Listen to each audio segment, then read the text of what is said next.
You are living inside a prison, and you do not even realize it.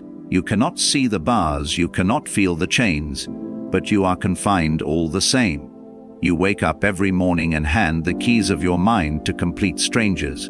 You let the news dictate your mood. You let your boss dictate your self-worth. You let the silent judgments of people you do not even like dictate how you dress, how you speak, and how you live. You spend your days frantically trying to manage the opinions of others, trying to control the uncontrollable, and wondering why you feel so utterly exhausted. You feel powerless because you are pouring all of your energy into a black hole. But what if I told you that true, indestructible power is available to you right now? A kind of power that cannot be fired, cannot be stolen, and cannot be destroyed. To understand this power, you must look to a man who had absolutely nothing.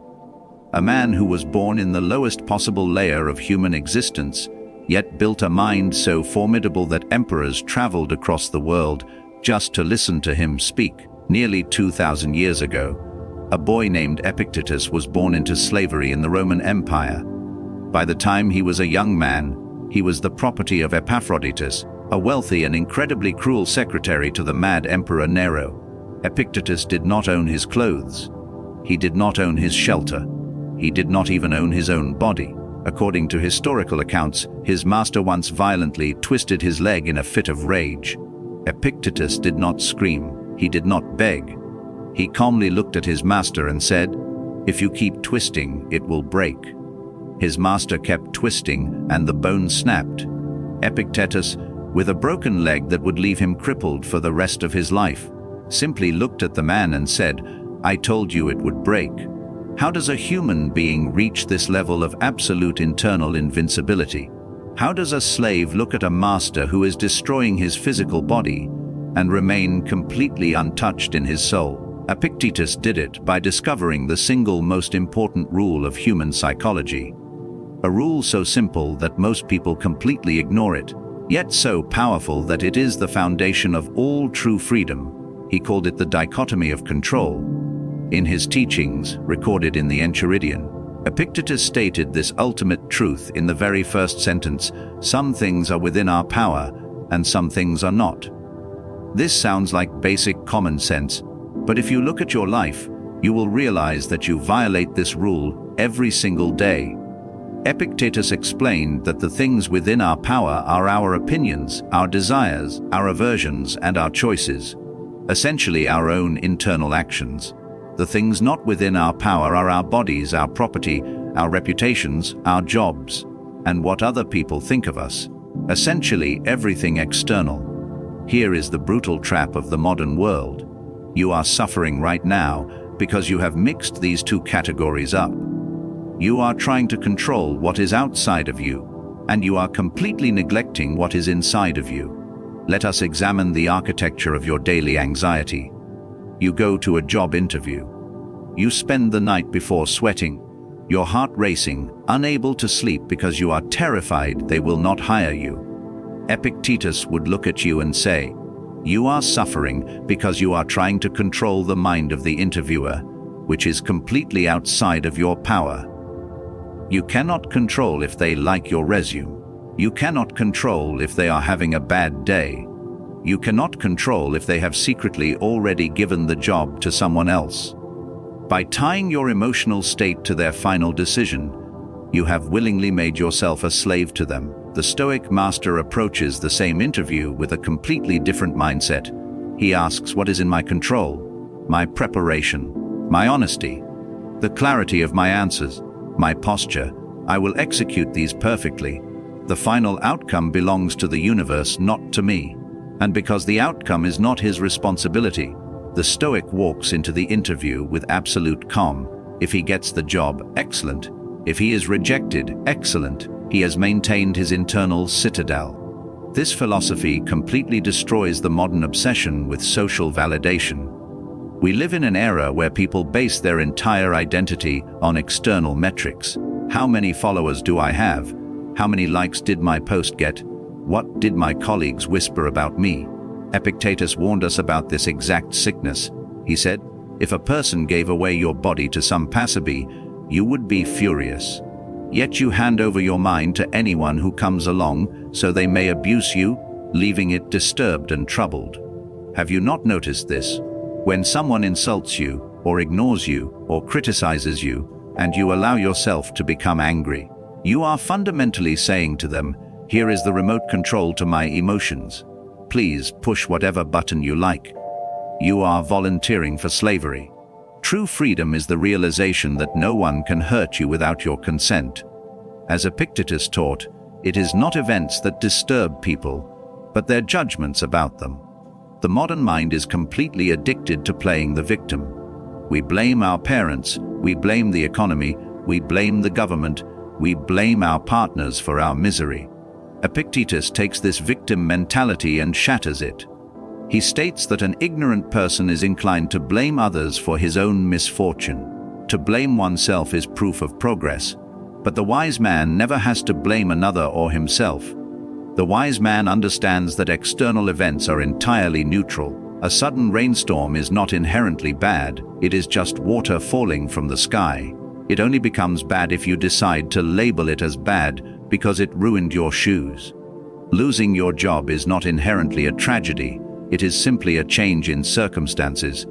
It is your judgment of the event that creates the suffering. When you master the discipline of separating the raw facts of the world from your emotional interpretation of them, you become bulletproof. The world can take your money. It can ruin your reputation. It can throw you into a prison cell, but it can never touch your mind unless you give it permission to do so. To build this unbreakable mind, Epictetus demands that you treat philosophy not as a theory to be read, but as a martial art to be practiced. You do not read a book about lifting weights and expect your muscles to grow. You have to go into the gym and face the resistance. The world is your gym. Every annoying person you meet, every delayed flight, every unexpected financial loss, these are not interruptions to your life. These are the heavy weights designed to test your Stoic training. Epictetus told his students, when a difficulty falls upon you, remember that God, like a trainer of wrestlers, has matched you with a rough young man. For what purpose? That you may become an Olympic conqueror. If you shift your perspective to view every disaster as a training exercise, the concept of a bad day completely ceases to exist. How do you practically apply this in the chaos of modern life? You must establish a mental checkpoint at the gate of your mind. Epictetus called this the discipline of assent. Every time a stressful thought, a fear, or an insult approaches you, you must not let it immediately enter your emotional center. You must stop it at the door and interrogate it. Imagine an anxiety rising in your chest about a presentation you have to give tomorrow. The thought says, you are going to fail, and everyone will laugh at you. Do not suppress the thought, but do not believe it either. Pause. Speak to the thought directly. Say to it, you are just an impression. You are not the thing you claim to represent. Then, apply the dichotomy of control. Ask the ultimate question, is this thing up to me, or not up to me? The audience's reaction is not up to me. Therefore, it is nothing to me. My preparation is up to me. Therefore, I will focus entirely on that. You drop the external like a heavy stone, and you breathe. You must stop demanding that the universe bends to your wishes. The source of all human frustration is the arrogant expectation that the world should operate exactly the way we want it to.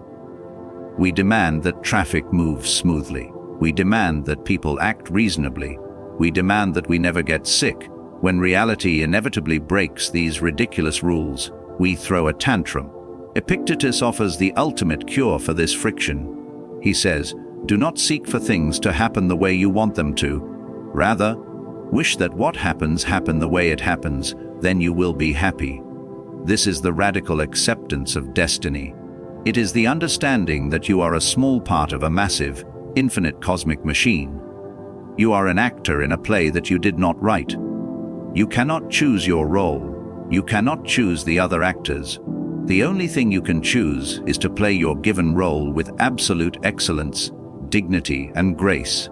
Tonight, when you lay your head on your pillow, I want you to conduct a brutal audit of your own chains.